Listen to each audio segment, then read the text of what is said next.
Arabia సముద్రంలో భారత నౌకాదళానికి చెందిన మెరైన్ కమాండోలు సత్తా చూపారు. సముద్రపు దొంగలు ఆట కట్టించారు. వారు హైజాక్ చేసిన వాణిజ్య నౌకను రక్షించారు. అందులో చిక్కుకుని 21 మంది సిబ్బందిని కాపాడారు. ఇందులో 15 మంది భారతీయులు.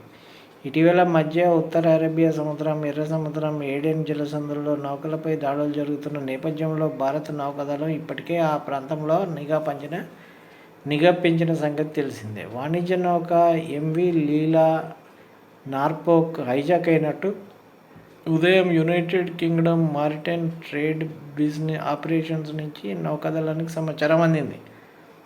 ఉత్తర అరేబియా సముద్రంలో లైబీరియా జెండాతో ప్రయాణిస్తున్న ఈ వాణిజ్య నౌకలోకి గురువారం సాయంత్రం 5 నుంచి 6 గుర్తు తెలియని సాయుధులు అక్రమంగా ప్రవేశించారని ఆదుకోవాలని ఆ సమాచార సారాంశం. తక్షణమే భారత నౌకాదళం ఐఎన్ఎస్ చెన్నై డిస్ట్రాయర్ నౌకను, ఓ యుద్ధ విమానాన్ని, డ్రోన్లను రంగంలోకి దింపింది. హైజాక్ అయిన నౌకలోని సిబ్బందితో సంబంధాలు ఏర్పరచుకుంది. నౌకను విడిచి వెళ్లిపోవాల్సిందిగా హైజాకర్లను హెచ్చరించింది. అనంతరం భారత మెరైన్ కమాండర్లు ఎంవి లీలా నార్పోక్లోకి ప్రవేశించి ఒక గదిలో దాక్కున్న సిబ్బందిని కాపాడారు. అప్పటికే హైజాకర్లు పారిపోయారని భారత నౌకాదళం తెలిపింది. ఇటీవలి కాలంలో అరేబియా హిందూ మహాసముద్రంలో వాయువ్య నౌకలపై దాడులు పెరుగుతున్న నేపథ్యంలో భారత్ ఇక్కడి సముద్ర మార్గాల్లో నిఘా పెంచింది.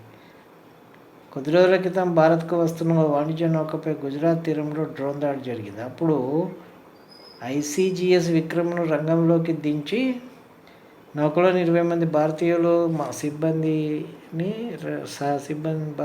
సహా సిబ్బందిని రక్షించిన సంగతి తెలిసిందే. All the best Indian navy.